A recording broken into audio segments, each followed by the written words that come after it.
Bueno, hoy vamos a ver una partícula cuántica en un campo electromagnético externo, algunos aspectos del problema.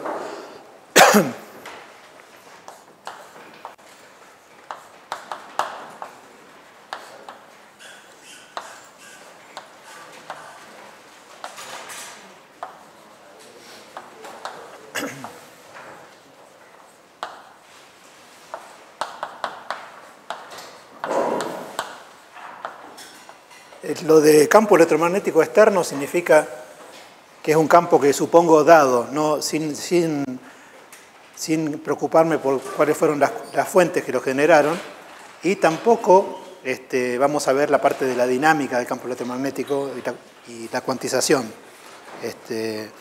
Se hace este tipo de problemas, como ustedes saben, se tiene en cuenta pensando en no sé, someter a la partícula a un campo magnético externo. Podrá ser independiente del tiempo, dependiente del tiempo, campos eléctricos y magnéticos al mismo tiempo. Bueno, una situación que experimentalmente se da muchas veces. Y bueno, los aspectos cuánticos de ese problema, algunos aspectos, ¿no? El problema clásico, entonces, ustedes saben, uno tiene la trayectoria de la partícula, una partícula cuya carga es Q. Tenemos la velocidad a cada instante. Y clásicamente uno tiene, bueno, en cuanto a la ley de Newton, tiene la fuerza de Lorentz.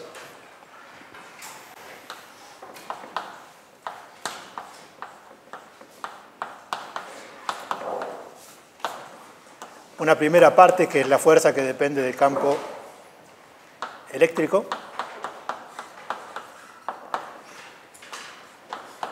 Y otra parte que es la fuerza, la parte magnética de la fuerza, que en el sistema CGS que voy a usar es bueno, tiene un Q sobre C y la velocidad producto vectorial con el campo magnético, ambos evaluados sobre la trayectoria, los dos campos. Vamos a mirar la partícula no relativista, tanto, bueno, clásicamente primero como cuánticamente después, o sea que respecto del momento puedo poner que esto es m por r punto, donde esta voy a suponer que esta es la masa en reposo, la masa que uno llama m0. La única modificación que sufre esto en el caso relativista es que acá aparece la masa dependiente de la velocidad, la masa cinética, la única, el resto queda igual. Otro aspecto de decir que voy a mirar el caso no relativista,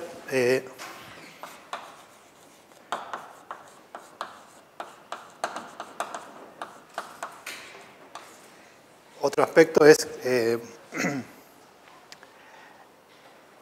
bueno, el aspecto, la parte, cuando miremos en el lagrangiano y demás, el término cinético para la partícula va a ser el no relativista, ¿no? Y tanto para el hamiltoniano y demás. Y a la partícula la vamos a describir sin spin también, ¿no? En el caso cuántico. El spin es un efecto cuántico, pero bueno, la partícula en sí, voy a suponer que no tiene spin.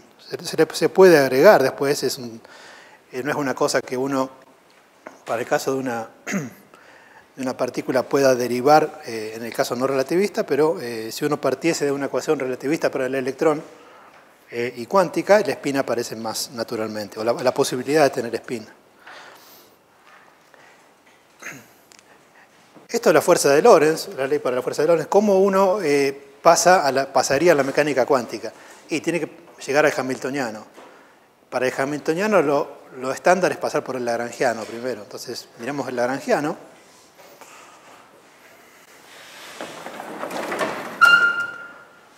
El lagrangiano de este sistema, también con los campos E y B como externos,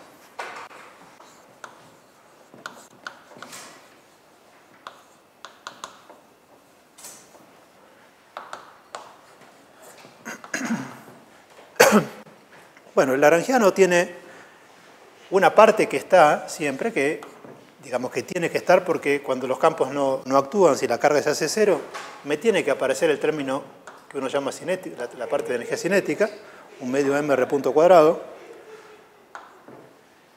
Tiene que aparecer una parte asociada al potencial electrostático, que lo voy a llamar phi, el potencial electrostático, y entonces T menos el potencial lo escribo como Q por phi.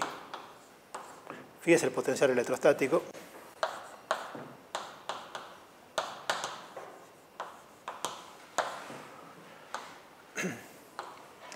Y después aparece un término que es el que va a dar el acoplamiento con el potencial vector A.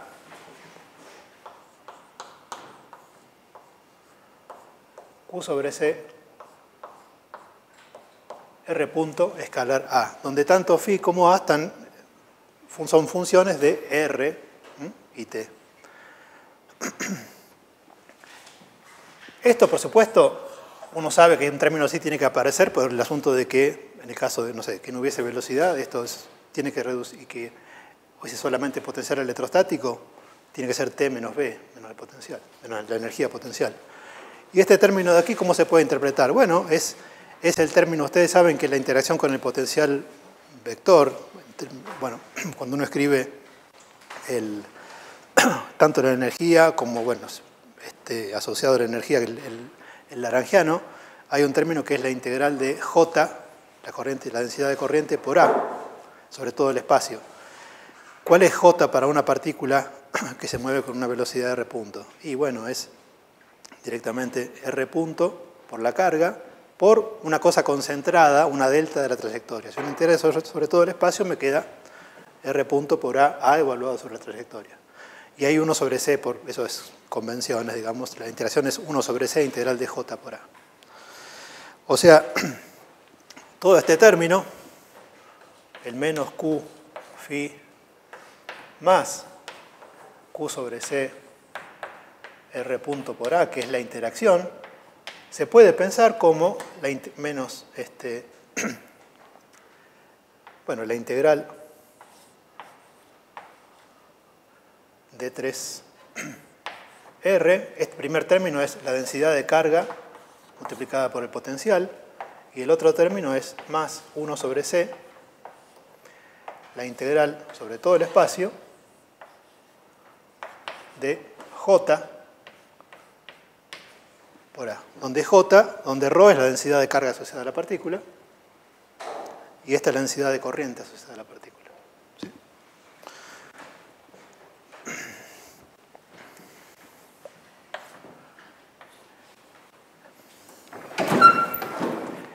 Una novedad en el lagrangiano respecto de la fuerza de Lorentz es que aparecen los potenciales, no aparecen los campos E y B.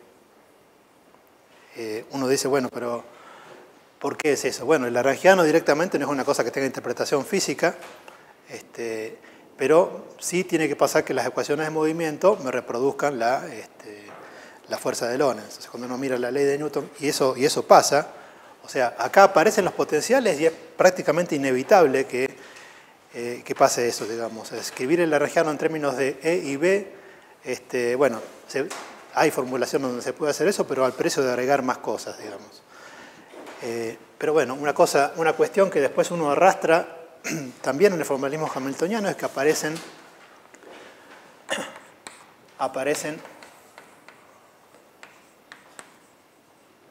los potenciales phi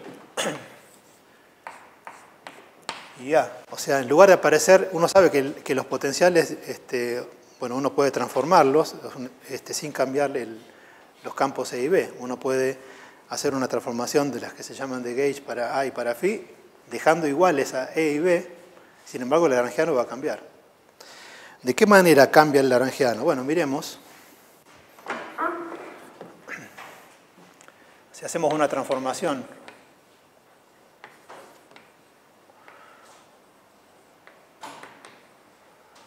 de las que se llaman de calibre o de gauge o de medida,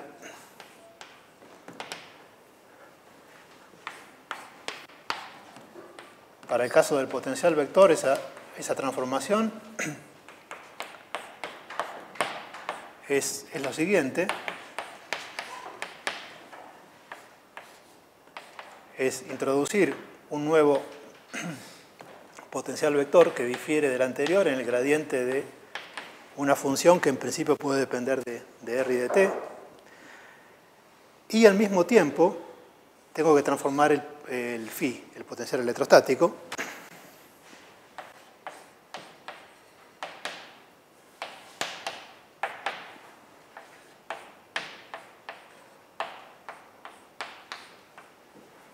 menos 1 sobre c derivada respecto al tiempo de alfa de RT. Si uno hace esta transformación, bueno, es inmediato ver que el campo B va a ser el mismo, porque B es el rotor de A. O sea, obviamente, rotor de A va a ser igual a rotor de A', porque estoy sumando el gradiente de una función, no importa que la función dependa del tiempo también.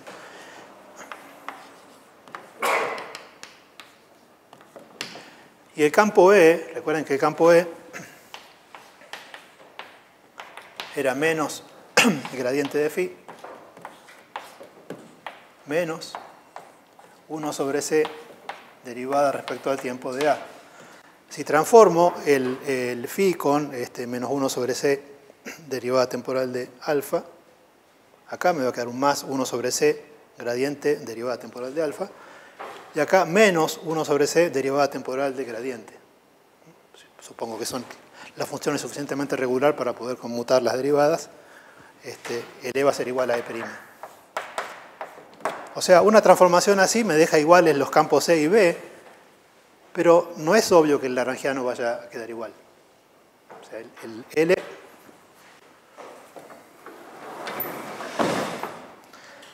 o sea, ante esa transformación el L en general cambia. El L, si lo escribo en términos de los nuevos potenciales, ¿qué es lo que pasa? Me queda, bueno, m sobre 2 r punto cuadrado menos q por phi prima. Escribo primero lo que depende de los campos nuevos y después escribo lo que depende de alfa, más q sobre c r punto por A', y ahora agrego lo que corresponde a haber hecho la variación. Bueno, a phi le resté menos 1 sobre c derivada temporal de alfa. Se va a quedar más q sobre c derivada respecto al tiempo de alfa, por este lado. Y respecto de este me va a quedar más q sobre c r punto escalar gradiente de alfa.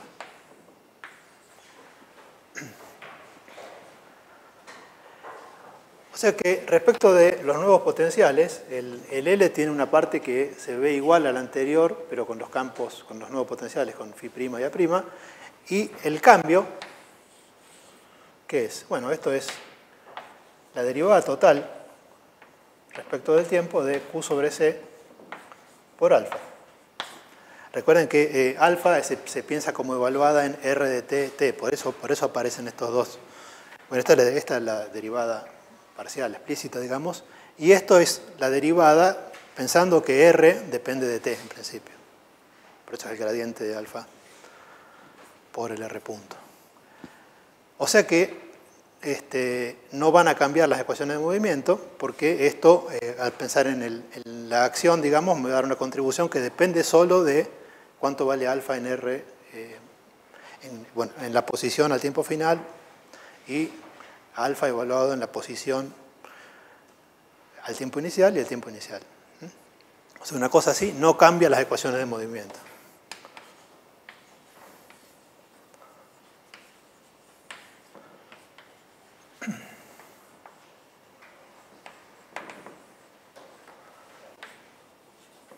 Menos mal, porque si no, uno querría decir que uno estaría forzado a elegir una cierta condición para que... ¿Qué quiere decir eso? Que bueno, que si encuentro si busco las ecuaciones de movimiento que salen de L, me tiene que vuelve a dar las ecuaciones, la fuerza de Lorentz. podemos hacerlo, probablemente ya lo han visto, pero ya lo han visto, sí. Voy a pasar al hamiltoniano directamente. O sea, las ecuaciones de movimiento, de hecho, uno reproduce la fuerza, las ecuaciones que corresponden a la fuerza de Lorentz.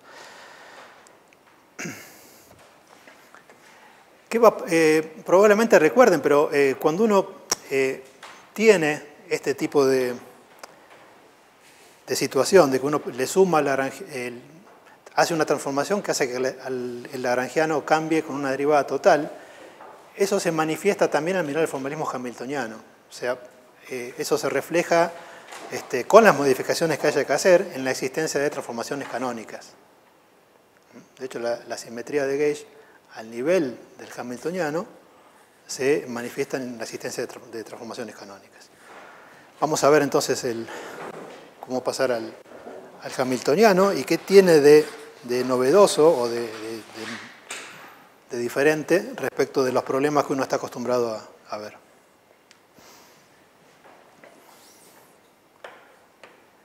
Todavía miro el hamiltoniano clásico.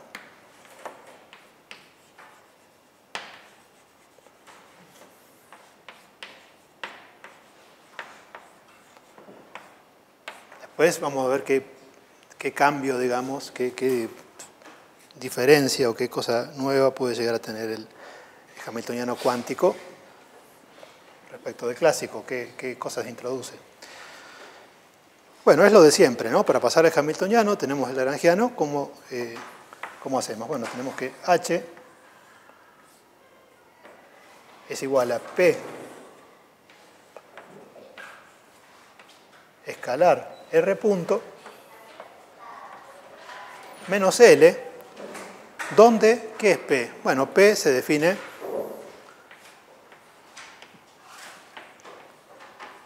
de L a dr punto, esto significa componente a componente, derivar respecto de cada componente del vector R punto, eso me da la componente correspondiente de P. Y lo que significa esto es que uno obtiene una función de P y de R. ¿De qué manera? Bueno, usando estas definiciones para invertir las ecuaciones en el sentido de poder expresar R punto como función de P y de R, y de los potenciales eventualmente. O sea, uno introduce, con esta transformación de Legendre, aparece el R punto formalmente, pero implícitamente supone que escribe todo en términos de P y de R. Eso no siempre se puede hacer, depende de que, recordarán que depende de las derivadas segundas de L respecto de las velocidades, tiene que ser invertible el hessiano, ¿no? Bueno. En este caso pasa, eso depende básicamente de cómo es el término cinético, eso no tiene problema en este caso. Tenemos masa, no hay ninguna.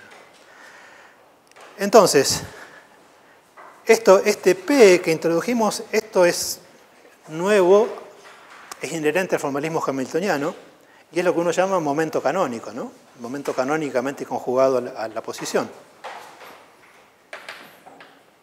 ¿Por qué insisto con ese nombre? Vamos a ver ahora.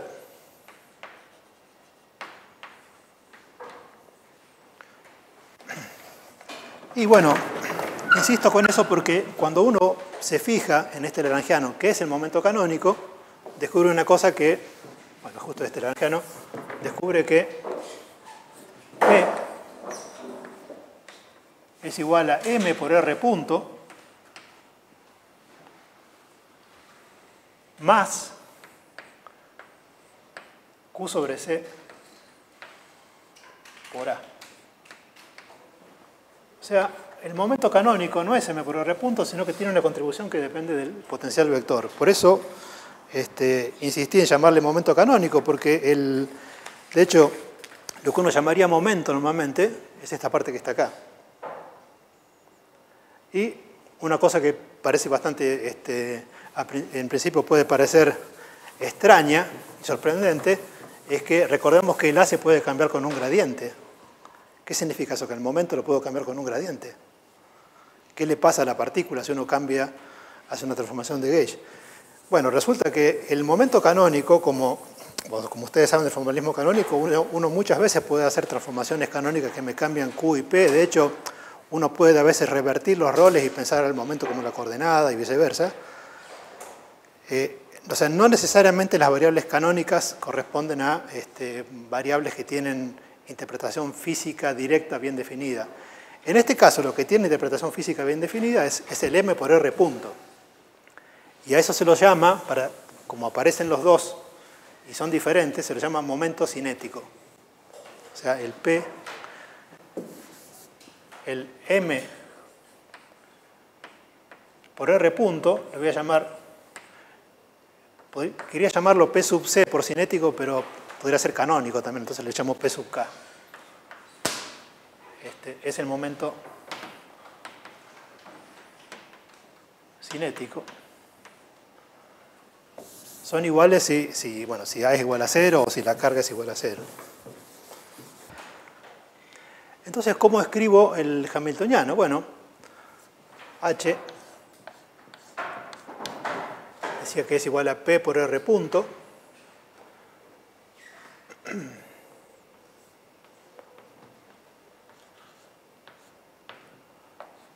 menos el L, que es un medio M R punto cuadrado, más Q por phi, y tengo que además restar un término que es el menos Q sobre C R punto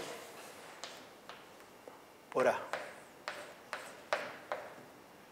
donde todavía tengo que usar el hecho de que tengo que poder reexpresar R punto en términos de P y de R.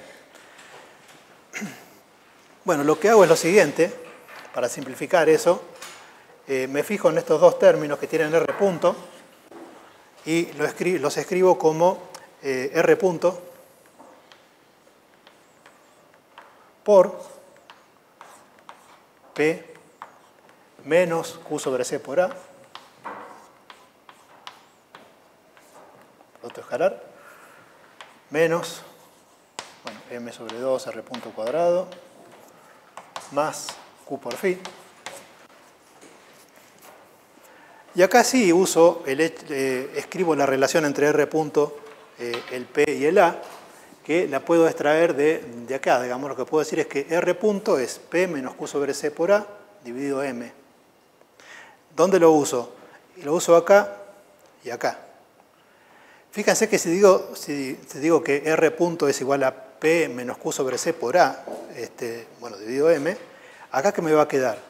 Bueno, me va a quedar P menos Q sobre C por A al cuadrado sobre M, y acá me va a quedar menos, P menos Q sobre C por A al cuadrado sobre 2M. O sea, entre estos dos me van a armar un P menos Q sobre C por A al cuadrado sobre 2M. Usando la relación entre R punto y P vía el A. ¿No? Recordando que de acá puedo poner R punto como P menos Q sobre C por A dividido M. O sea que el H, el hamiltoniano clásico, luego de hacer esta transformación de Legendre, me queda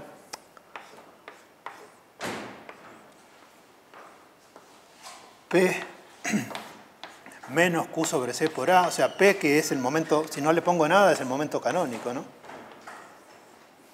Sobre 2M más Q por phi.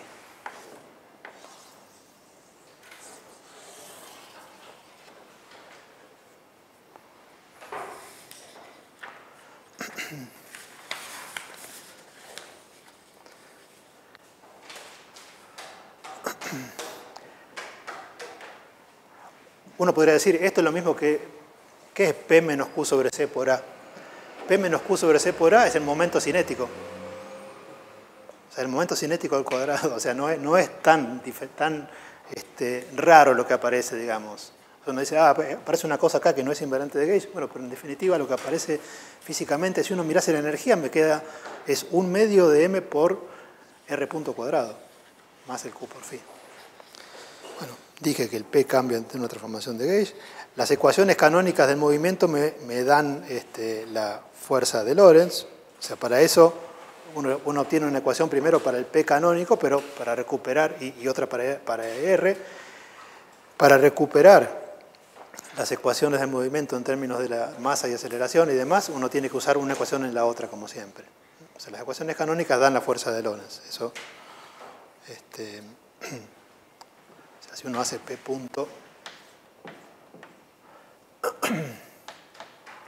P punto I igual a menos la derivada de H respecto de RI y R punto I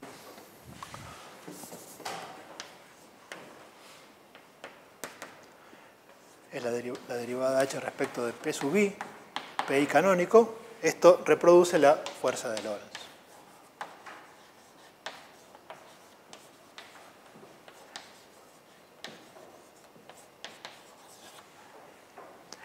O sea que no es visible en términos de P punto, pero si uno escribe todo en términos de R y la aceleración y velocidad, sí aparece la fuerza de Lorentz. Por supuesto que si dejo el P canónico no es evidente que aparezca la fuerza de Lorentz, ¿no? Ahora, uno tiene hamiltoniano clásico y este es el punto de partida que uno usa con lo que llamamos regla de cuantización para construir el hamiltoniano cuántico, que es lo que vamos a ver ahora. Bueno, entonces para ver la teoría cuántica del mismo sistema,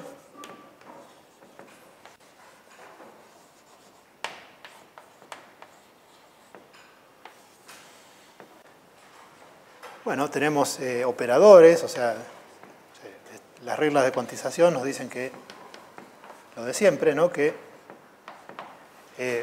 uso el simbolito de operador, pero después cuando uso vectores no voy a poner el símbolo de operador para no confundir con versores. Una cosa sí a tener en cuenta, lo que uno introduce como variable canónica conjugada a la posición, digamos, el operador P está asociado al momento canónico, no al momento cinético, ¿sí? Al momento canónico. O sea, lo que uno reemplaza es corchetes de Poisson, bueno, por IH barra conmutadores, y lo que tiene corchete de Poisson igual a 1 es cada componente de R con cada componente de P, momento canónico, ¿sí?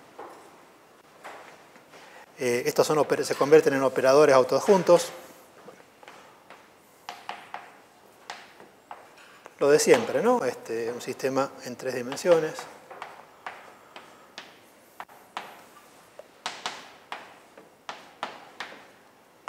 Y el único conmutador distinto de 0 entre estas variables es este, ¿no?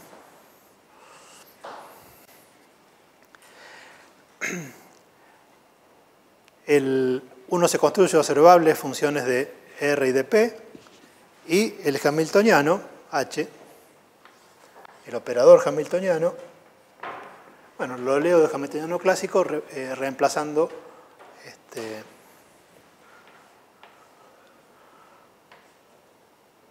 las funciones por operadores.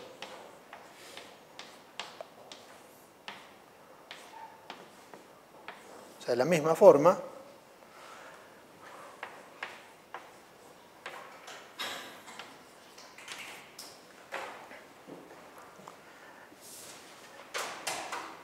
Y hay que tener cuidado con un aspecto. O sea, este hamiltoniano, fíjense, tiene, o sea, por supuesto, phi es una función de R, incluso puede depender del tiempo. O sea, ustedes saben que para describir campos dependientes del tiempo, muchas veces el potencial tiene que depender del tiempo. Tanto P como A son operadores autoadjuntos. A se interpreta como una función de los operadores R1, R2, R3 y el tiempo. Una función, o sea, similar al potencial escalar, pero una función vectorial. Este cuadrado es tiene que pensarse como suma de productos operadores.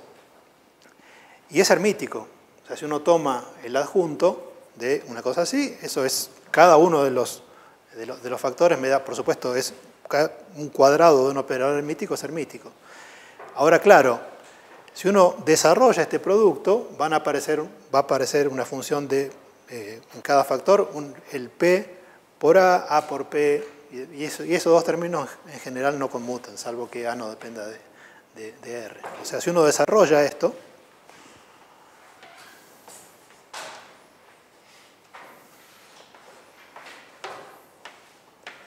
P cuadrado más, escribo el término, el que viene de multiplicar esto por sí mismo, Q sobre C cuadrado por A cuadrado, y hay un término donde no necesariamente conmutan las cosas porque P con A no tiene por qué conmutar, digamos, A depende de R. O sea que esos dos términos que aparecen, los escribo por separado, Q sobre C, P escalar A, menos Q sobre C A escalar P.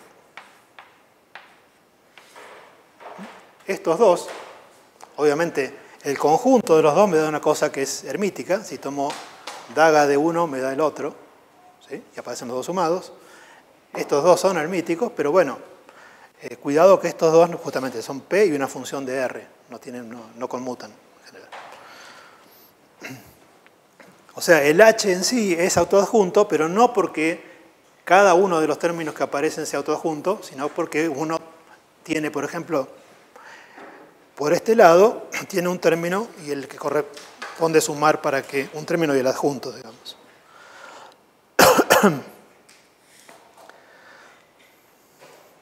O sea, el H definido así es autoadjunto.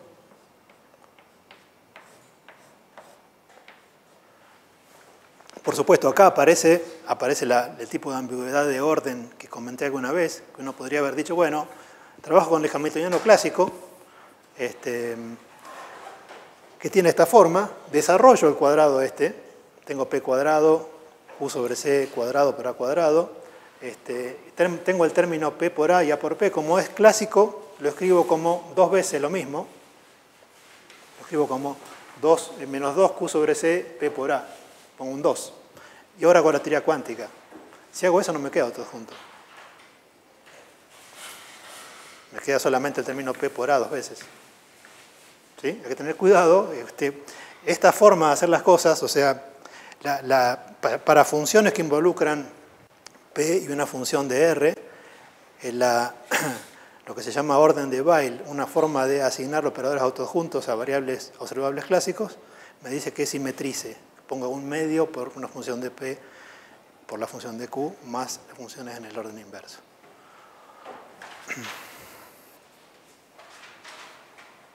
Bueno, es autoadjunto.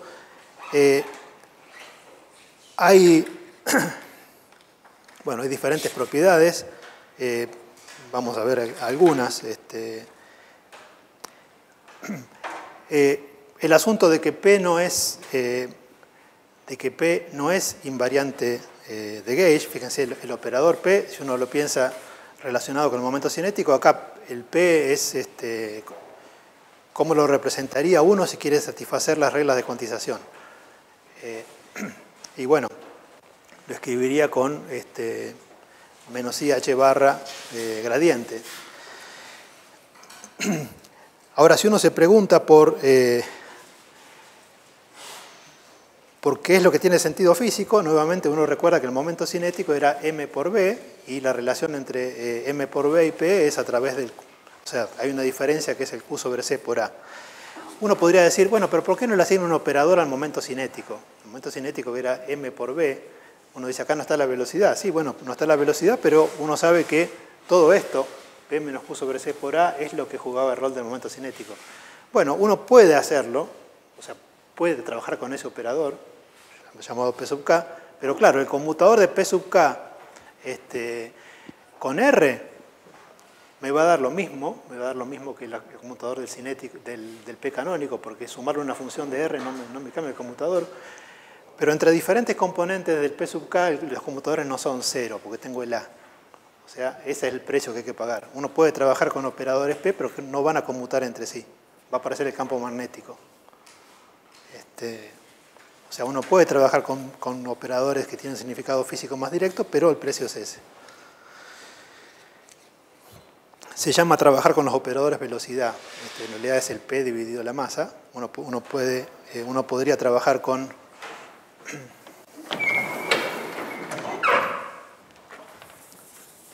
O sea, uno puede definir los operadores B sub I. Esta definición simplemente es poner acá un 1 sobre M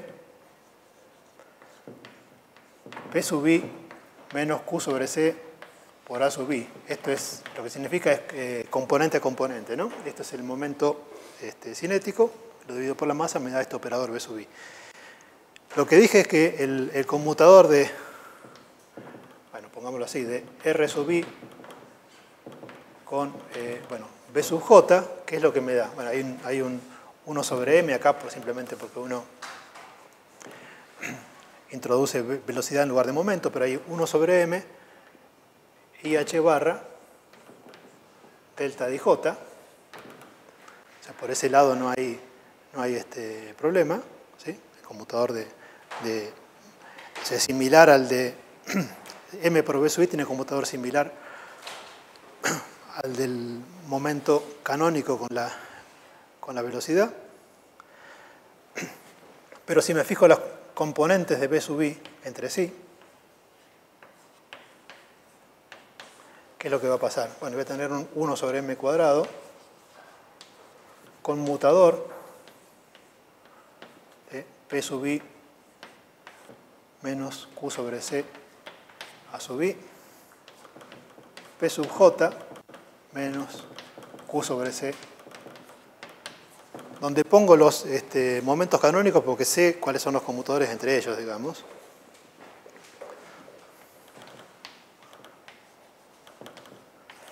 ¿Y esto qué me da? Obviamente P con P conmuta, esto son los canónicos.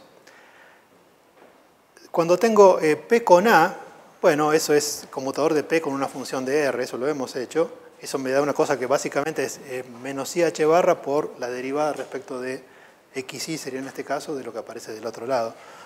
O sea, puedo sacar un menos Q sobre C, que están los dos términos. Voy a tener derivada menos Q sobre C y un menos IH barra también.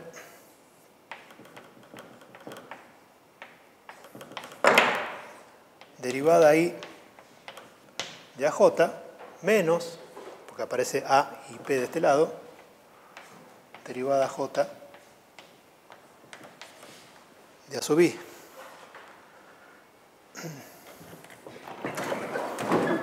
Y esto es, obviamente esto se puede relacionar con componentes de B, de campo magnético. Eso es, se puede poner como el símbolo de Levitch y Vita, y J, K, B sub K. O sea, esto es lo que quiere decir, por ejemplo, que derivada 1 de A2 menos derivada 2 de A1 me da el B3. O sea que estos operadores velocidad que uno diría, bueno, estos sí tienen más sentido, o sentido físico directo, lamentablemente tienen y QH barra sobre M cuadrado C, tienen, digamos, un conmutador que no es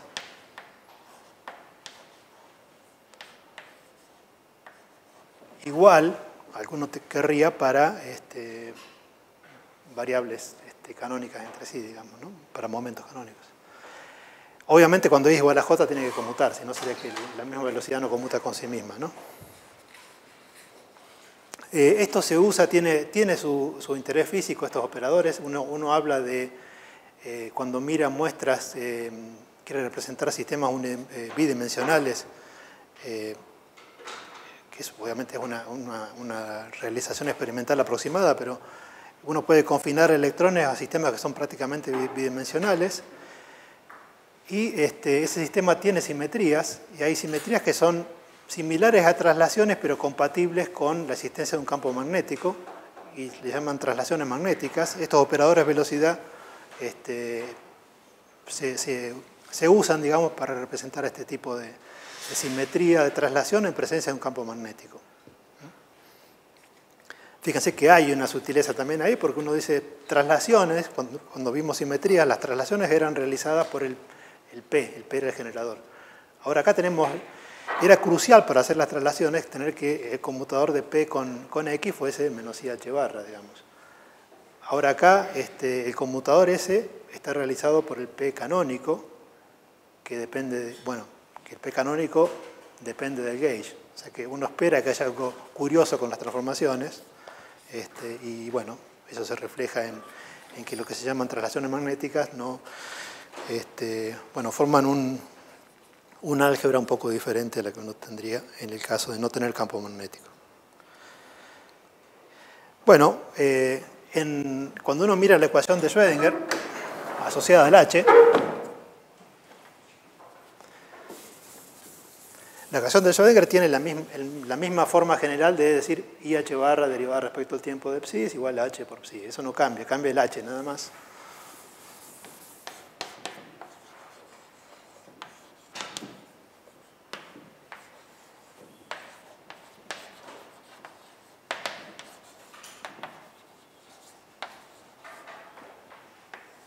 La ecuación de Schrödinger es entonces IH barra derivada respecto al tiempo de psi igual, y bueno, acá lo que voy a hacer es escribir un poco más explícitamente el P en términos de gradiente y demás, o sea, es 1 sobre 2m menos I H barra por el gradiente, este es el P, o sea, esto es lo que me representa el P canónico, menos Q sobre C por A, todo al cuadrado, esta es la parte cinética, más Q por phi, actuando sobre psi, ¿no? La ecuación de Schrödinger no hay nada que inventar, digamos, ahí. Ahora, uno se da cuenta de que uno puede escribir esto de una manera diferente, extrayendo el menos IH barra acá, me queda menos H barra cuadrado sobre 2m. Como saqué el menos IH barra, lo que me queda acá adentro es gradiente menos IQ sobre H barra C por A al cuadrado más Q por phi actuando sobre psi. Simplemente saqué factor común ahí, el H barra, y me quedó obviamente al cuadrado con un menos ahí. ¿Para qué hice eso? Bueno, uno puede pensar en la diferencia entre momento canónico y momento cinético como un cambio en el gradiente. O sea, en lugar de tener gradiente, tengo un gradiente cambiado con una cosa que depende de A. A esto lo voy a notar así, con un D vector. El operador D,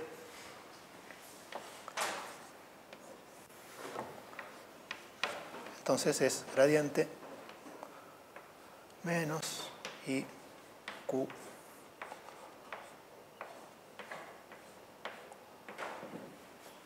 sobre H barra C multiplicando por A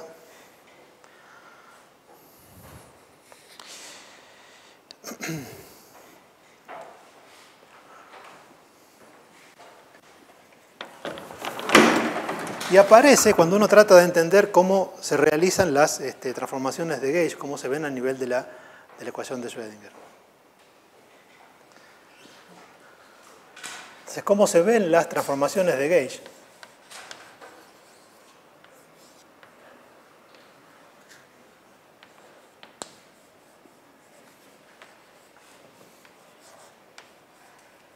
Al nivel de la ecuación de Schrödinger.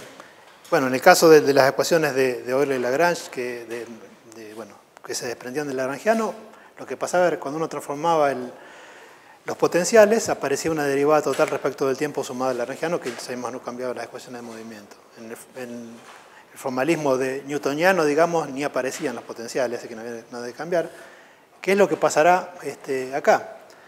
Bueno, las transformaciones, en eso no hay un cambio, no tiene los potenciales y las transformaciones de Gauge son lo mismo, son sumarle al A, sumarle el gradiente de una función, que ahora va a ser una función de operadores de R, digamos, y del tiempo. Al phi tendré que restarle, o sea, 1 sobre c, derivada temporal de la misma función cuyo gradiente le sumé al A. Y uno se da cuenta de que la ecuación, para quedar igual, o sea, si uno quiere que la ecuación sea invariante, que mapear soluciones en soluciones, uno tiene que cambiar el psi. O sea, la función de onda, no va a ser igual y va a cambiar con algo que dependa de los potenciales. O sea,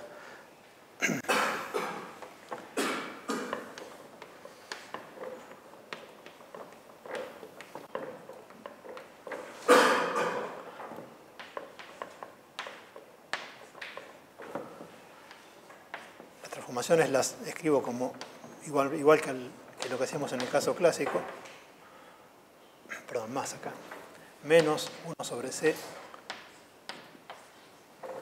derivada temporal respecto de alfa.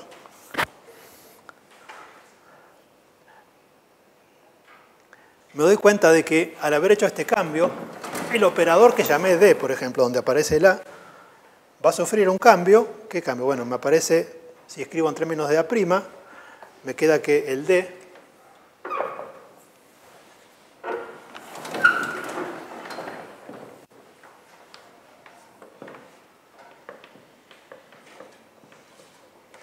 menos IQ sobre H barra C por A' más I por Q,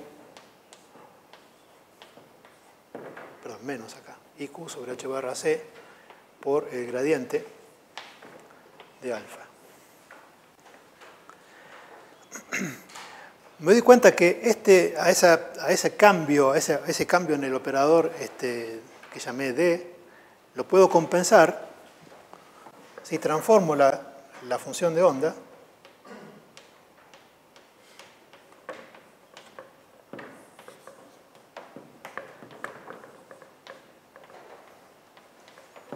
con una fase que tiene que involucrar al alfa. O sea, ¿cómo lo escribiría? Y bueno, escribiría como E a la... Tengo que poner un E a la menos, más, digamos, para compensar esto, más I por Q sobre H barra por C por alfa. Fíjense que si hago entonces, D actuando sobre psi, eso me da lo mismo que E a la I Q sobre H barra C por alfa, D' actuando sobre psi'. ¿Sí? O sea, vamos a ponerlo más explícitamente.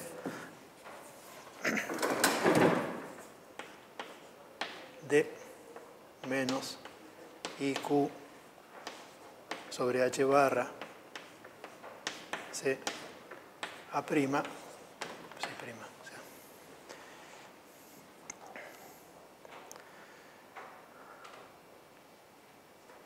¿Sí? Compenso con la fase, al tomar la derivada de psi, tengo un término que me da derivada de psi' y este sin derivar.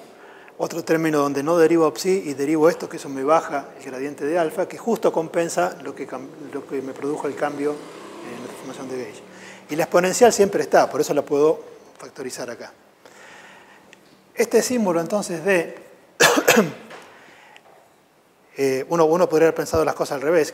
Hago una transformación de fase en phi, con una fase que depende del espacio y del tiempo, y quiero que no cambie el objeto que puse como derivada, que la derivada común no me serviría, debería sumarle un término que involucra la. Lo que tiene entonces el operador D, esto sería el D de A', digamos, es que transforma igual ante una transformación de fase, este es un alfa de R de t, transforma igual que psi, en el sentido de que si psi es psi' por la fase, el d es sí mismo por la fase. Y se le llama derivada covariante. Es una cosa que transforma igual que el objeto sobre el que actúa.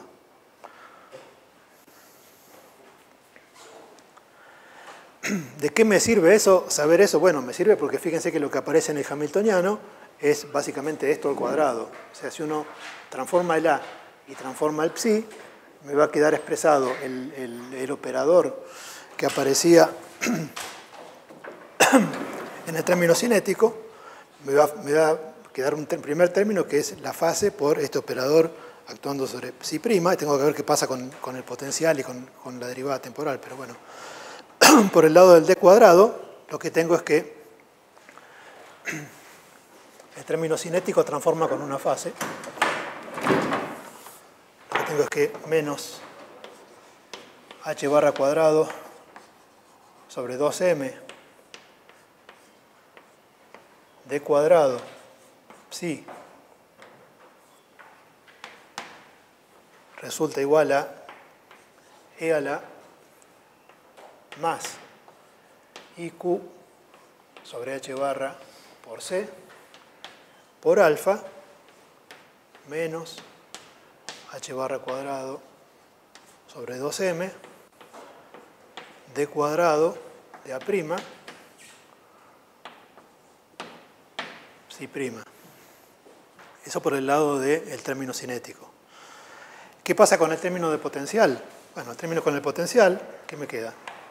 Q phi actuando sobre psi, o sea, multiplicar, es mucho más sencillo en este caso.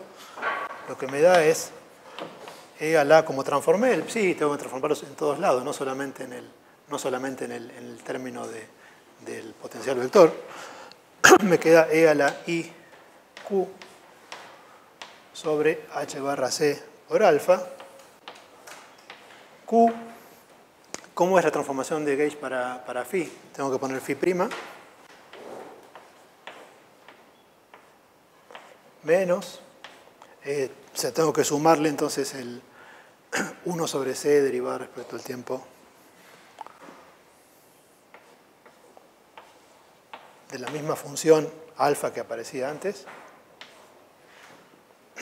actuando sobre psi. ¿Sí? O sea, este término cambió. Acá no hay derivadas de psi ni nada. Cambió en este término que vino del cambio del potencial. Pero me falta ver qué pasa con el IH barra derivada respecto del tiempo de psi. Tengo que escribir esto en términos de psi'. ¿Sí? ¿Esto qué va a ser? Bueno, IH barra derivada respecto del tiempo de E a la I Q sobre HC por alfa. Acá es psi', perdón. Por psi'. ¿Y eso qué me da? Bueno, me da hay una exponencial que la puedo factorizar como en cada uno de los términos que estoy mirando.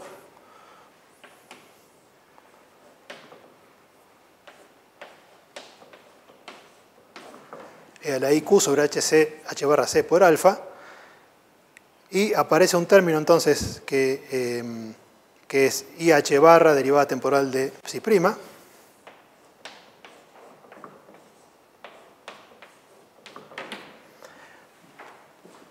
y otro término que me da bueno, menos Q sobre c derivada de alfa. Fíjense que el IH barra, se me va con el H barra de acá,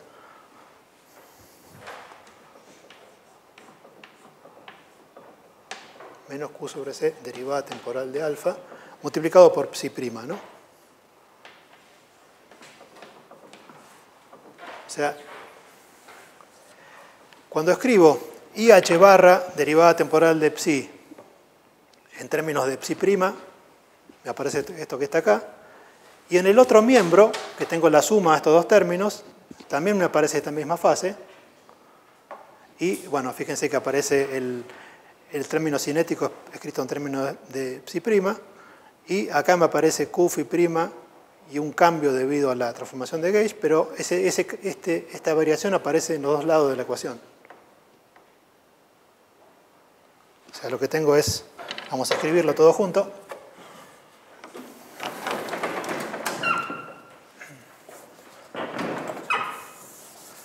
Para introducir esto en los dos miembros de la ecuación de Schrödinger, me queda que escribo eso primero.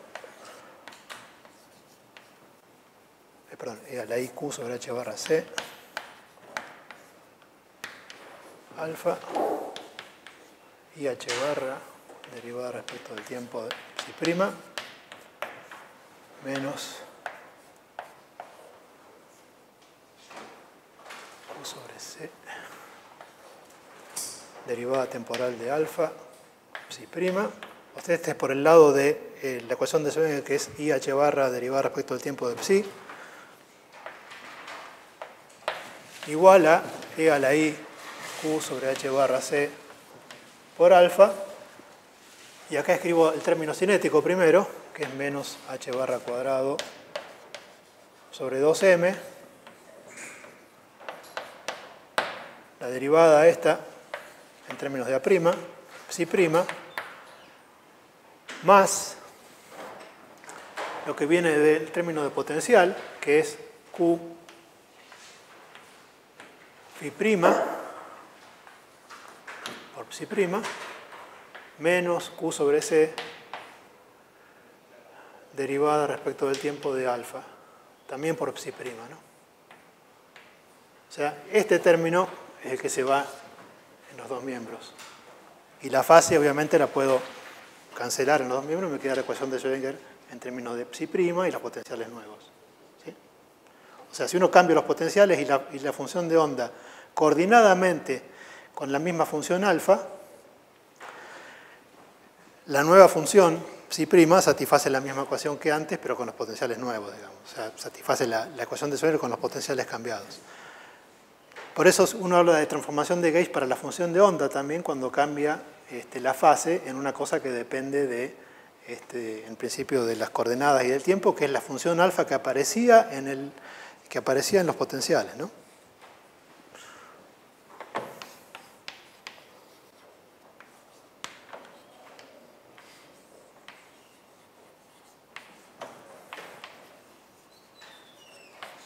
Para psi, entonces, es decir que el psi de RT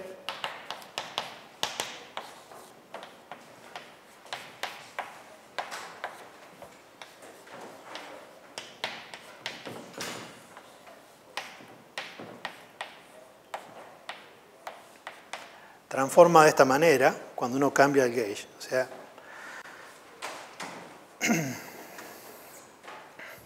ese es el cambio.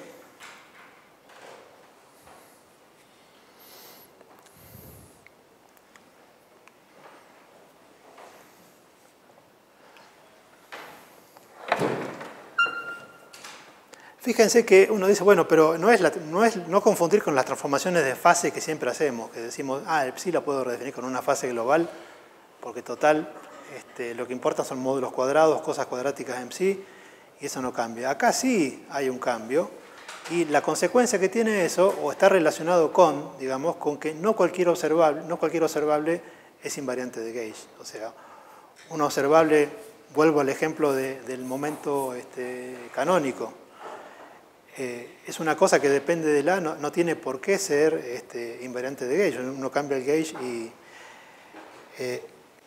la forma de hacer o que tiene el sistema, digamos, de garantizarme que hay observables que son invariantes de gauge es que si cambio el gauge, cambie también la función. Esa es un poco la moraleja, digamos.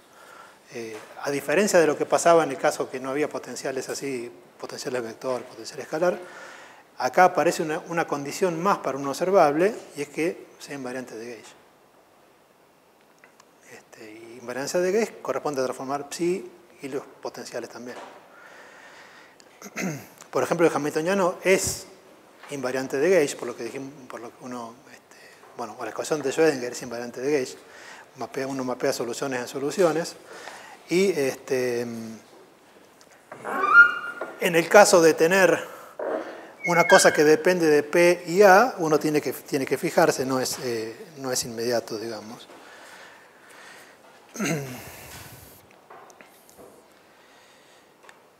Por ejemplo, una cosa que pasa, es una cosa bastante inmediata, es la corriente conservada. Cuando uno pensaba en la corriente conservada, en el caso de la ecuación de Schrödinger con un potencial, con la energía potencial B, digamos, ahí encontrábamos una ecuación de continuidad.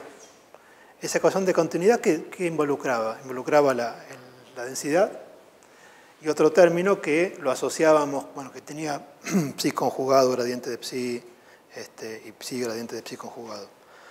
Gradiente, cuando uno lo piensa en estos términos, el gradiente está asociado al P canónico, o sea, menos IH barra por el gradiente es el momento canónico, no es invariante de Gauge.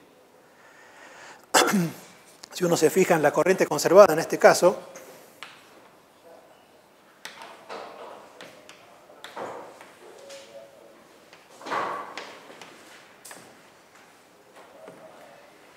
o sea, uno tiene, recuerden que uno introducía la densidad de probabilidad e introducía también el J, la corriente.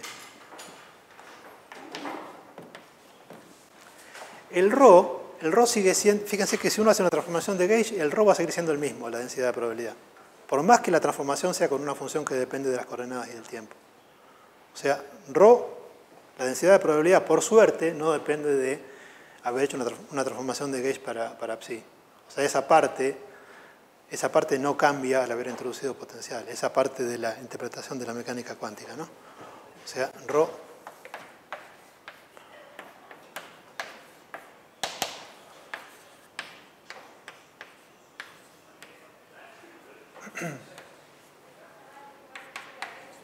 sea, no cambia por haber hecho la transformación de Gauge. Ahora, la corriente sí. ¿Por qué? Porque la corriente tiene gradiente.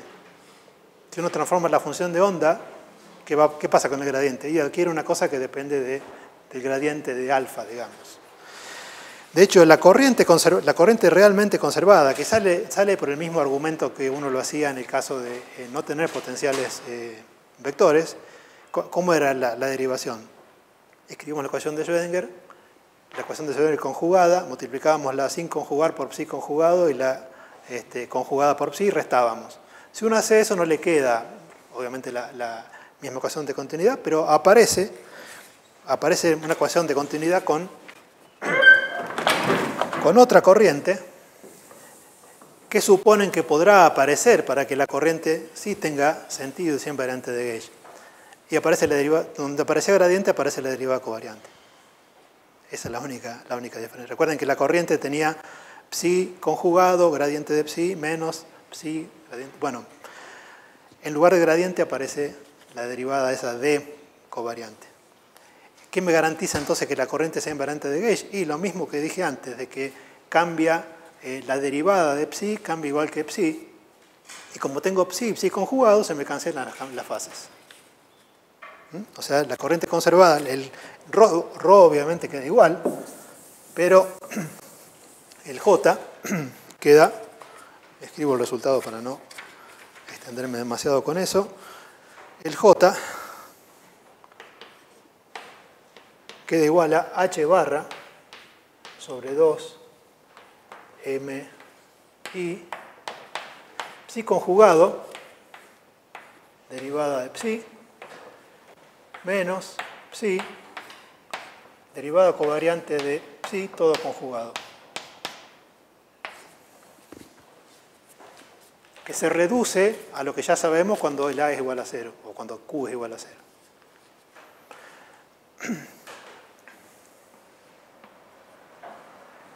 ¿Cómo se puede pensar también esto? Y se puede pensar recordando que el H barra por D se puede relacionar con por el D covariante, se puede relacionar con el P cinético. Esto se puede pensar como que J es, no lo voy a hacer, pero es equivalente a esto. J se puede pensar como el valor medio, una especie de valor medio del operador velocidad. Así como en el caso, pasaba también que acá la velocidad no es lo mismo que el P canónico dividido M, es otra cosa. Es como el P cinético dividido M. Bueno, esto se lo suele notar a veces.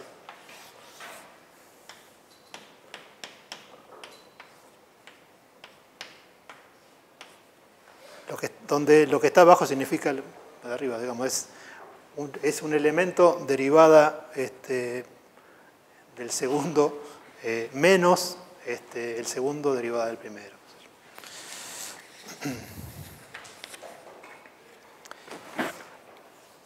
Bueno, hacemos un intervalo acá entonces.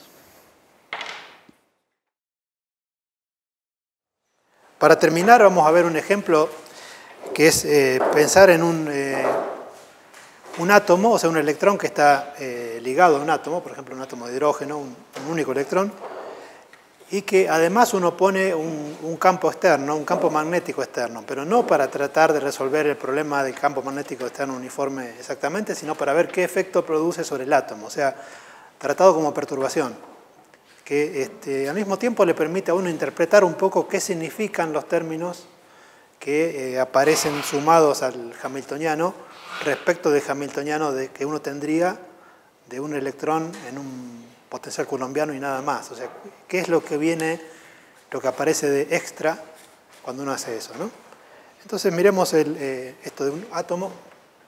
Hablo del átomo, pero no voy a resolver nada referente al átomo, sino lo tomo como hamiltoniano no perturbado, si se quiere.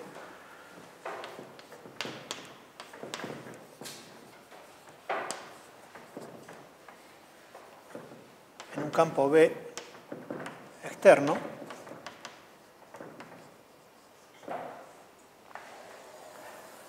Algo de esto hemos dicho cuando decíamos que aparecía un término, proponíamos con una justificación clásica de decir, bueno, tiene que aparecer en el átomo un término de acoplamiento del momento dipolar magnético debido a la rotación de los electrones si hay un campo B, ¿no? Un término, decíamos que había un factor giromagnético y bueno, el spin acoplado a B o el momento angular orbital acoplado a B, y la justificación era clásica de alguna manera. Uno decía que momento angular más carga es razonable que me dé lugar a un momento, a un M, digamos, ¿no? Momento dipolar magnético. Y eso, naturalmente, me aparece como un término extra en el hamiltoniano. Vamos a ver qué es lo que pasa cuando uno parte de este hamiltoniano, donde aparece el potencial vector, a ver si eso aparece, si aparece algo más y cómo se interpreta. Entonces el hamiltoniano que tengo en mente es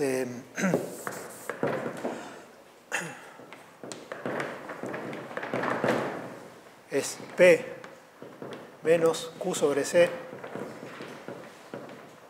por A al cuadrado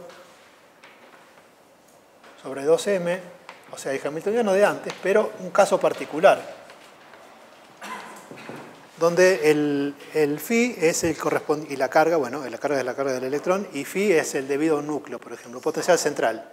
¿Sí? Este va a ser un potencial central. O sea, menos Q cuadrado sobre R, que si es el átomo de hidrógeno.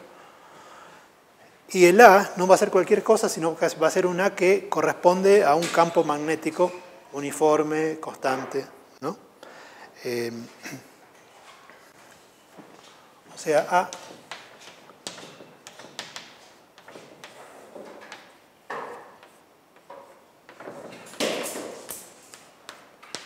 tal que el rotor de A sea igual a B constante.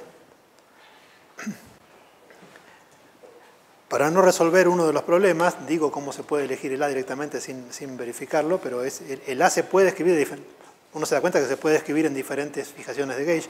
Una, la que voy a usar acá, es que escribir el A como menos un medio R vector B. O sea, un tal A, si uno le toma el rotor, me da el B, suponiendo que B es una constante, ¿no? Un vector constante. Es fácil ver que este B está en la medida que se le suele llamar medida de Coulomb, divergencia de A igual a 0. ¿Por qué? Porque cada componente de A, fíjense que, no sé, la componente 1 no tiene, precisamente por ser un producto vectorial, no tiene la componente x1. O sea, la derivada 1 de A1 es 0, la derivada 2 de 2 es 0. O sea, la divergencia de A es igual a 0.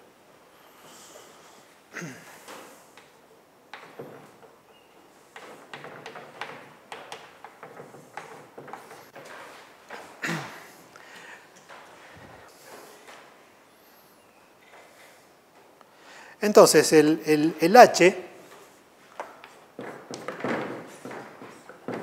ahora me conviene para ver el efecto del campo magnético vía el A, o sea, el A que aparece acá, lo puedo expresar en términos de B, lo que hago es desarrollarlo y quedarme con la parte de potencial central más algo. Me queda que el H entonces es P cuadrado sobre 2M más Q por phi. Esto, por ejemplo, puede ser el hamiltoniano del átomo de hidrógeno. Si uno está pensando en un electrón y un potencial debido al protón, qué sé yo, no sé. Lo llamo H0 no porque sea una cosa correspondiente a un electrón libre, sino porque es cero en el sentido de que no hay acoplamiento al campo magnético. Y después tengo todo lo que depende de A. Lo que depende de A viene de acá, entonces. Y tengo en principio dos contribuciones. Una que viene al desarrollar, una parte que es lineal en Q y otra parte que es cuadrática en Q. La parte que es lineal viene de hacer menos Q sobre C, P por A, menos Q sobre C, A por P. Y otro término que es del cuadrado, digamos. Escribo los dos. Me queda entonces menos Q sobre 2MC. El término lineal tiene este factor. P por A más A por P, donde A es esto, pero todavía no puse explícitamente, más Q sobre, Q sobre C, Q cuadrado sobre C cuadrado por 2M abajo por A cuadrado.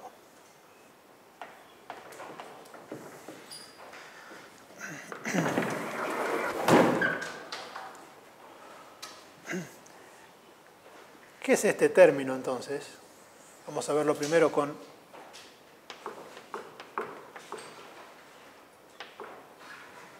esto lo llamo H' y este H segunda.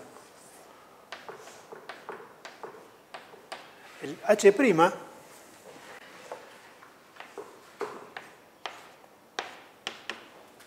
es menos Q sobre C, perdón, sobre 2MC. Y acá uno tiene que recordar que esto es operador P y acá operador A. Y acá, bueno, acá es lo mismo, pero en el orden inverso. El sentido que tiene en este primer término el orden de los operadores es que si H actuase sobre una función, el P que tiene metido un gradiente, digamos, actúa sobre la función y sobre el A también. Por lo tanto, ¿qué puedo hacer? Lo que podría decir es, de este P escalar A, uno podría decir, bueno, lo escribo como menos IH barra operador gradiente actuando sobre A y no sobre la función, más otro término donde dejo el A la izquierda y el P a la derecha, igual a este, digamos. O sea, lo que puedo hacer es, lo escribo acá, a P por A, lo escribo como menos I H barra divergencia de A, pongo así entre paréntesis para decir que derivo solamente el A, menos I H barra A por gradiente, que es lo mismo que A por P. ¿Sí? Y este término es igual al segundo, al que aparece acá. O sea que esto es menos Q sobre 2MC menos I H barra divergencia de A. Y tengo un 2 ahora, más 2 A por P.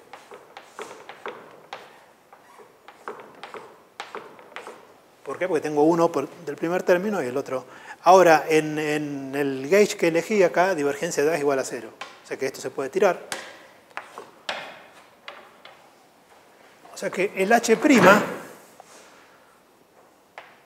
el H' es menos Q sobre MC, 2 acá, y el A era menos 1/2 R vector B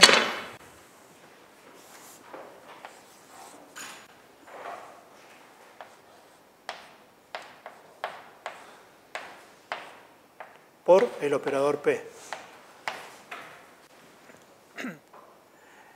Bueno, este es un triple producto, donde uno, bueno, producto mixto, donde uno puede intercambiar cíclicamente los factores. Si lo hace no cíclicamente aparece un signo menos y hay que tener cuidado de no cambiar el P con el R de lugar, pero sí el P con el B. Lo que puedo hacer es poner esto como, dar vuelta a estos dos, poner un, y bueno, poner un signo menos.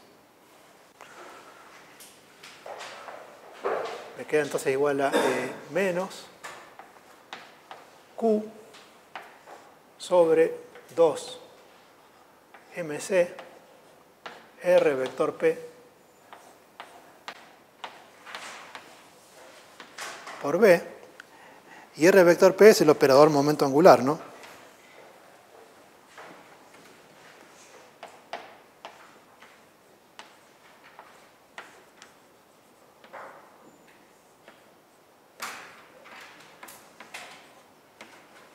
Para hacerlo más parecido a lo que habíamos visto, lo que vemos que, o para ponerlo de forma un poco más parecida, que H' se puede poner como menos, no es el magnetón de Bohr esto, salvo por el H barra, o sea, lo que se puede poner es como magnetón de Bohr sobre H barra multiplicado por L escalar B. Recordemos que el mu B era Q por H barra sobre 2MC, ¿no? Y este es el término que uno clásicamente había intuido que aparecía, ¿no? Con los mismos, bueno, con estos factores, ¿no? Aparecía una proporcionalidad entre el momento angular y el momento magnético. O sea, es un acoplamiento, uno puede pensar como menos M por B. Y es un término, bueno, paramagnético. O sea, se reduce la energía si el M queda alineado con el B, digamos, ¿no? Es un término paramagnético asociado al momento angular orbital. Por supuesto que esto no me va a dar así de la nada un término de acoplamiento de spin con el momento magnético. No está el spin.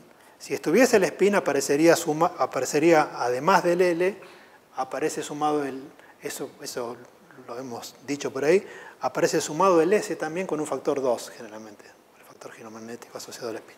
Pero bueno, este es un término paramagnético.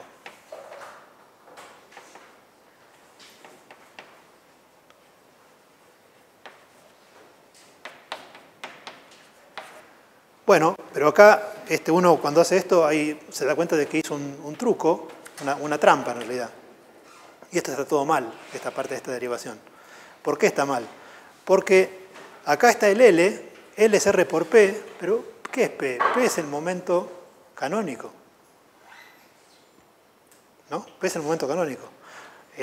Uno diría, bueno, está bien, si uno mira el momento canónico, la diferencia entre canónico y cinético es proporcional al campo B, igual que es lo mismo el A. Si uno mirase esto para campo chico, como perturbación, bueno, la diferencia no se vería porque sería de otro orden, de otro orden B cuadrado.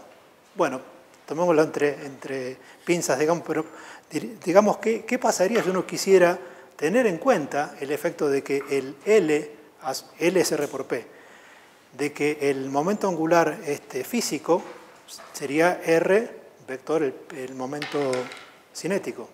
¿Qué pasaría si uno hiciera eso? Miremos ahora.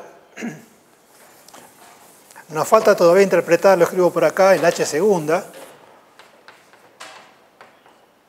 que era Q cuadrado sobre 2M C cuadrado por A cuadrado, donde A es el R por P, ¿no? Menos 1/2 R por P. Pero bueno, miremos ahora esto del H'. O sea, ¿qué pasa si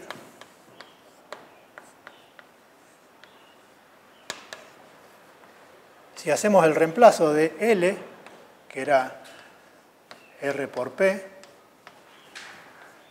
lo reemplazamos por lo que sería, lo que uno llamaría L cinético, que es R por P sub K.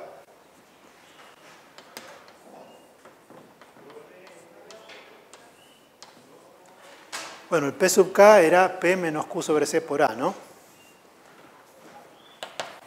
Eso me da lo mismo que L menos Q sobre C R vector A. ¿Sí? Esa es la diferencia. ¿Sí? Q sobre C por A. El R no cambia, el R es el mismo.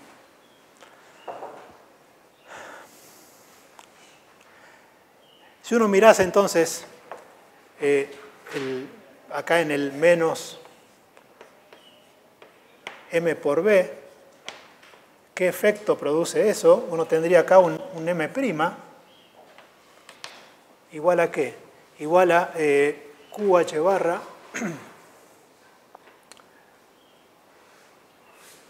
así, a menos Q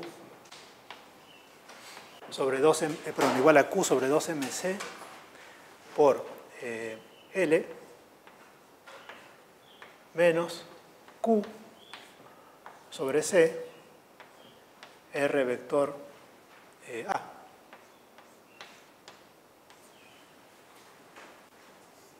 ¿Sí?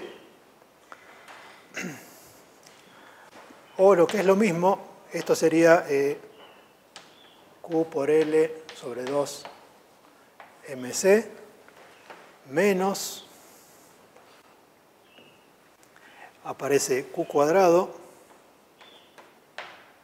o sea, más Q cuadrado sobre 2MC cuadrado, y acá aparece el A era menos 1/2, o sea que me aparece menos 1/2, R vector R por B, ¿no? Estoy escribiendo el A explícitamente en términos de B, con lo cual me parece un menos 1/2, y eso que está ahí. Esto se puede poner entonces como Q por L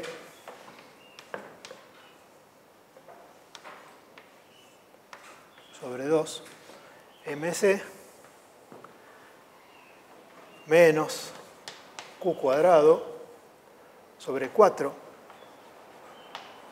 MC cuadrado. Para este doble producto en realidad, esto es lo mismo que R por B menos B R cuadrado.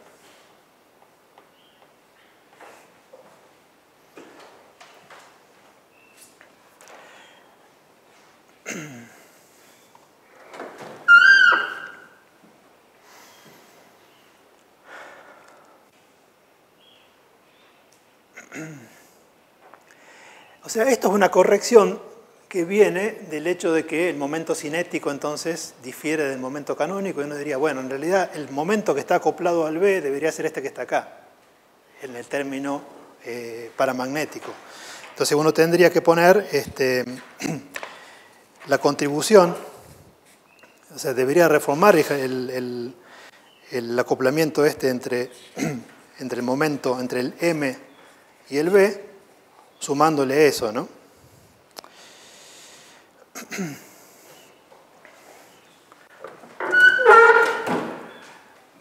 Ahora, ¿de qué manera evalúo la contribución a la energía que viene de acá? O sea, esta contribución, esto llamémoslo, bueno, a esto lo llamé M', o sea, esto es, lo escribo como M más delta M. ¿Cómo evalúo esta contribución para un campo magnético dado? Uno tiene que tener en cuenta que cada vez que cambio el campo magnético en B pasa a B más diferencial de B, este cambio se refleja acá, y para conseguir la energía asociada a una configuración con un B finito debería integrar entre 0 y B la variación en la energía necesaria para crear, para acoplar, digamos, ese momento dipolar al campo magnético externo. O sea, la contribución a la energía debida a este término, ¿cómo sería? Lo llamo delta E, asociada al delta M, digamos. Esto para recordar de dónde viene. ¿Cómo sería? Sería menos, o sea, sería la integral entre 0 y un cierto campo magnético finito de diferencial de B', o sea, cada uno de los incrementos en B' que estoy haciendo, multiplicado por el delta M, que va con un signo menos en la energía tengo menos M por B, por el diferencial de B', ¿no? Esta es función de B' también. Como cuando le asocio la energía a un sistema con campo magnético y con sistemas que reaccionan a un campo magnético y uso la ley de Faraday para decir, calculo la energía como la energía que necesito para armarlo, partiendo del sistema donde todas las corrientes son iguales a 0, por ejemplo. El efecto de esta integral, pueden pensar que para hacer la integral sobre B, uno puede decir, este es el módulo de B, uno puede escribir al B como lambda por el valor final, y lo que hago es integrar lambda directamente. El efecto de hacer esta integral, perdón, acá es,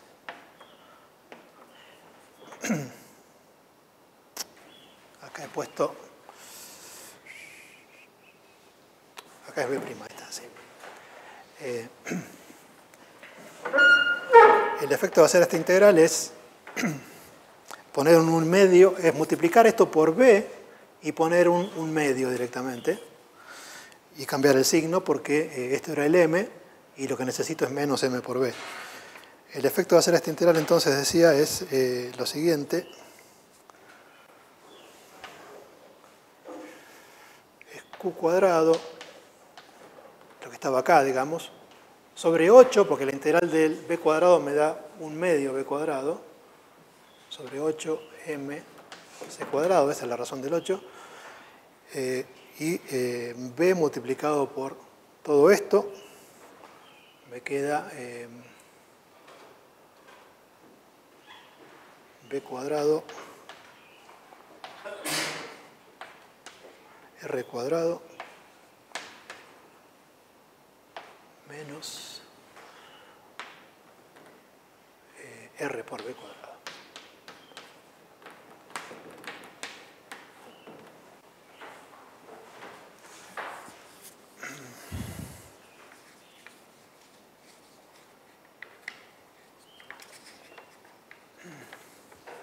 Y falta mirar el H segunda todavía. El H segunda era Q dividido 2mc cuadrado, Q cuadrado sobre 2mc cuadrado por A cuadrado. Si lo pongo en términos de B, eso me da Q cuadrado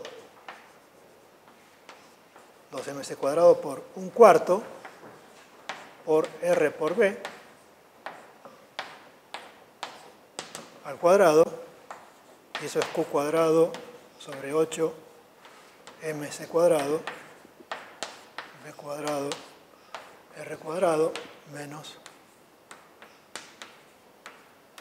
R por B cuadrado. O sea, es exactamente esto de acá. O sea, el término que no consideramos en energía todavía es el que corrige automáticamente el hecho de que el momento canónico difiere del cinético. O sea, este argumento con los dedos de por qué uno podría agregar la contribución extra al momento magnético para hacer realmente que lo que aparece acoplado al B sea el L debido al momento cinético, está tenido en cuenta en el último término. O sea, no había que hacer nada, ya estaba tenido en cuenta ese término, como debe ser, digamos, ¿no? Si es una cosa observable, esa energía de acoplamiento del campo magnético no podría ser que dependa solamente del gauge, digamos. Lo que sí pasa es que las contribuciones justamente dependen de B. Uno es cuadrático en B, otra no. Si el B se hace muy chico, uno espera que el término que va como B cuadrado sea menos relevante. Bueno, de hecho, uno se da cuenta, por ejemplo, de que el término, el menos M por B, es paramagnético.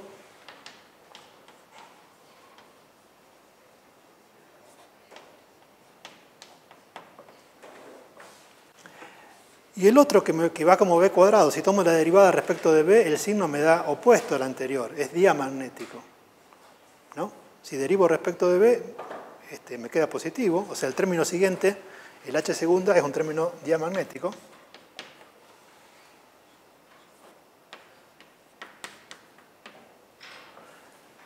Le suelen llamar diamagnetismo atómico, porque esto uno lo vería para el átomo de hidrógeno nada más, y está enmascarado generalmente por el término paramagnético, o sea, suele ser mucho más importante esta contribución que la otra.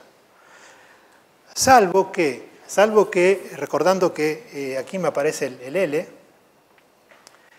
salvo que uno tenga una situación en la que, piensen en esto evaluado en teoría de perturbaciones, donde uno toma el valor medio de las correcciones a hamiltoniano para ver si cambia la energía, salvo que el valor medio del momento angular sea 0, con lo cual esta parte del paramagnético se me va, y que el valor medio del spin también sea 0, porque eso también me taparía la parte paramagnética. Si el valor medio del spin es 0 y el valor medio de L es igual a 0, lo único que queda es aquello. Fíjense que acá no me aparece el L, tengo B cuadrado y R cuadrado. De hecho, si uno se fija lo que aparece acá, ¿qué es? Esto se puede pensar como B cuadrado multiplicado por el R cuadrado en la dirección ortogonal a B. Eso puede ser distinto de 0 sin que haya momento angular de spin. ¿En qué situación uno espera que esa parte sea, entonces se manifieste por sobre la anterior? Y bueno, si por ejemplo uno piensa en el estado fundamental, donde el valor medio de S igual a 0, el valor medio de S y de L son iguales a 0, me queda solamente el otro término, el diamagnético. Uno tiene que asegurarse además de que no haya otras contribuciones al paramagnetismo, porque, si quiere detectar esto, porque una cosa que ocurre es que si hay electrones libres, cuasi libres y demás, también contribuyen al paramagnetismo. O sea que para poder observarlo probablemente uno tenga que pensar en una solución, que los átomos estén en una separación media importante, que no se puedan despreciar los efectos de electrones y demás, para poder observar esto, ¿no? Además, bueno, justamente que el estado sea tal que los términos paramagnéticos, porque si lo hay, digamos, si hay spin va a contribuir, uno no es que puede apagarlo simplemente, pero bueno, él contribuye entonces, en particular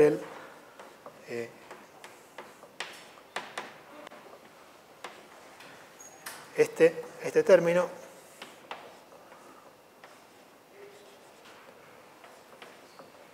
contribuye, decía, en el fundamental, por ejemplo.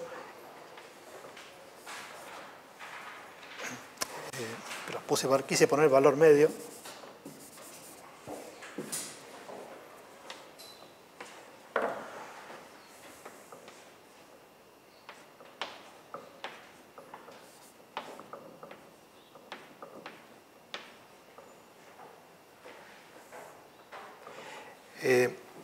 La corrección a la energía entonces se obtiene tomando el valor medio en el estado que quiero corregir de esta perturbación. Eso involucra en este caso el valor medio de R cuadrado, y por este lado, ¿qué pasa? Y puedo escribir esto como B sub I, B sub J, valor medio de RI por RJ. ¿Sí? El B es una constante. Me queda un valor medio acá de R cuadrado y acá un valor medio de RI por RJ. Si tengo un estado, una función como es la del fundamental, donde la probabilidad depende solamente de R, de la distancia al centro, Este valor medio de RI por RJ solamente va a ser distinto de 0 cuando I es igual a J. Y cuando I es igual a J, además, el valor medio de X cuadrado va a ser igual al de Y cuadrado, al de Z cuadrado. Por lo tanto, esto se va a poder poner igual a 1/3 valor medio de R cuadrado por la delta de IJ. ¿No? El valor medio de cada uno es 1/3 del valor medio de la suma de las tres componentes al cuadrado. Son iguales los valores medios de las componentes al cuadrado y además cuando son distintas entre sí las componentes me da 0. Esto estoy pensándolo, por ejemplo, en el fundamental, ¿no?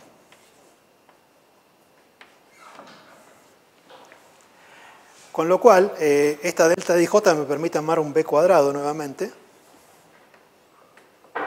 un módulo de B cuadrado, y me queda B cuadrado por módulo, bueno, valor medio del módulo de R cuadrado por 1 menos 1/3. O sea, me queda 2/3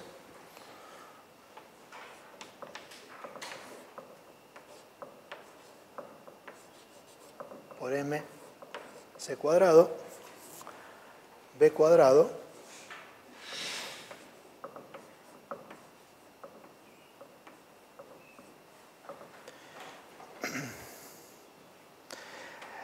si uno se fija, esto es la contribución, entonces el delta E asociado a este efecto va como B cuadrado.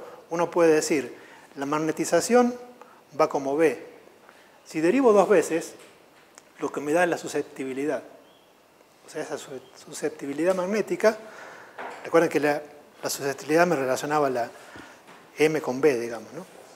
¿Cómo va? Y me queda una cosa que depende de la carga, la masa C cuadrado y el valor medio de R cuadrado. Es muy sencillo, el valor medio de R cuadrado, que es una cosa que uno sabe, uno lo puede evaluar dependiendo del átomo, digamos. Está relacionado con el tamaño del átomo. Bueno, se puede para soluciones, digamos, que involucran a átomos que uno puede suponer en estados donde el valor medio de L y de S es igual a 0. La susceptibilidad se puede tabular en términos del radio atómico y la correlación es justamente igual a esta, digamos. O sea, se puede... Interesante, digamos, que se liga una magnitud asociada al átomo con una función respuesta del medio, ¿no? Por supuesto que acá uno tiene que ser capaz de despreciar interacciones entre átomos, todo lo que dije al principio, ¿no? Eso normalmente tiene que ver con la concentración que tiene la solución, si eso está disuelto en algún solvente, ¿no?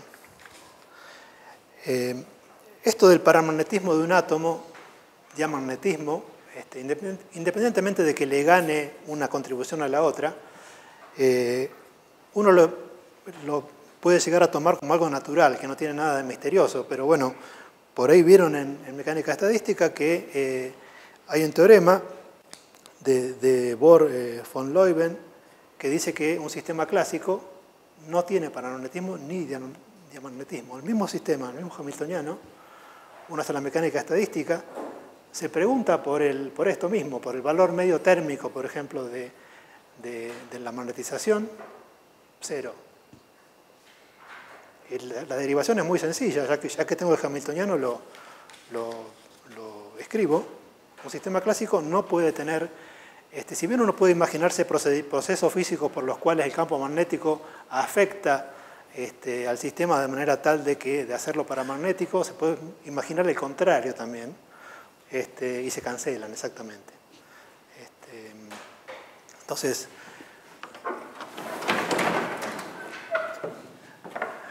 este efecto es puramente cuántico y está asociado a la existencia de estados estacionarios, a todo lo que uno sabe del átomo. Y al ver la derivación de por qué un sistema clásico estadístico no puede tener paramagnetismo, se da cuenta de dónde viene la diferencia. ¿Cómo trataría esto uno con un sistema clásico estadístico? Y si no interactúan los átomos, uno miraría la función de partición para un átomo, en todo caso, después toma el producto de, digamos, hace Z a la N, digamos, si son independientes. Miro solamente la de un átomo.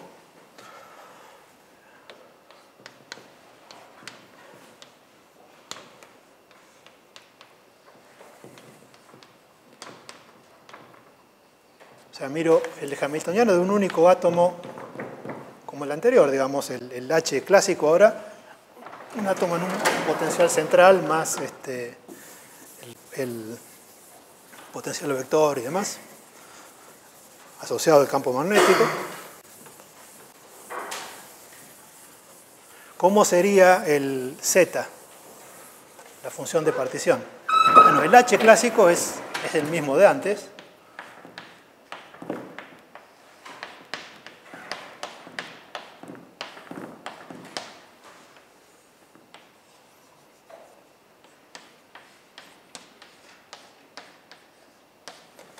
El Z asociado,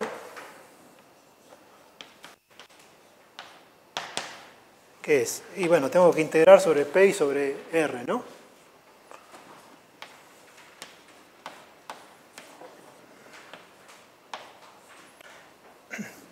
Acá uno debería dividir por H barra al cubo, pero bueno. E a la menos beta por H de P y R. Y la demostración de que esto no depende, de que no va a haber ningún efecto. ¿Cómo encontraría uno la magnetización? La energía libre, F igual a menos 1 sobre beta, logaritmo de Z, y después derivo respecto de B, y eso me da M, la magnetización. Ahora, el H es esto, acá P y R son vectores que integro. Puedo redefinir P a un P' que sea P menos Q sobre C por A, y ya está. Y a R lo dejo igual. O sea, hago un cambio de variables.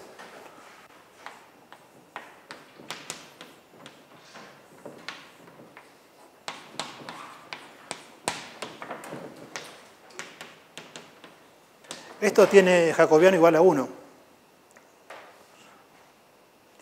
Es una traslación. Por más que esto sean P y R, cuando uno deriva P' respecto de P y respecto de R, se da cuenta que le queda una matriz triangular, bueno, superior o inferior, digamos, no hay, en todos los elementos de la diagonal aparecen unos, o sea, no, el jacobiano es 1. O sea,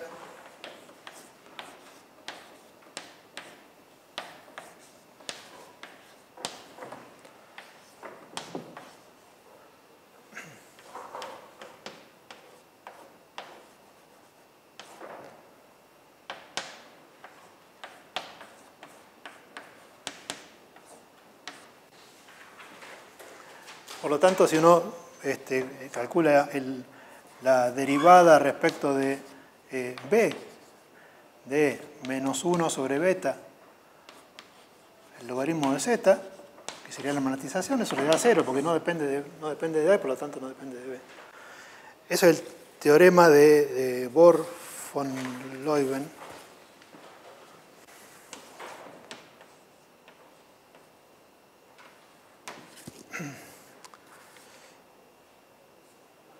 Perdón.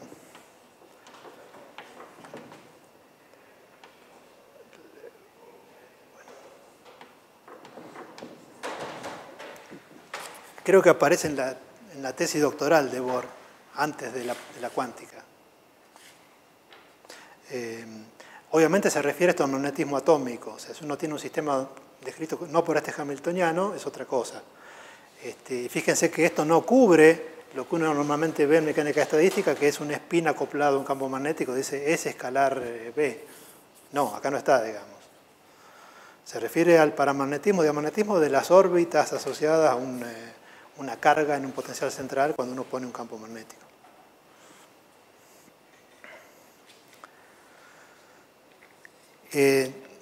Dije que uno se da cuenta por qué esto falla en el caso cuántico. Bueno, no es tan así, pero hay una fórmula.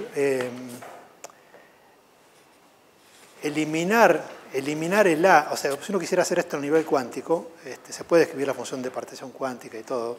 Sería poner la traza traza de E a la menos beta por el operador H.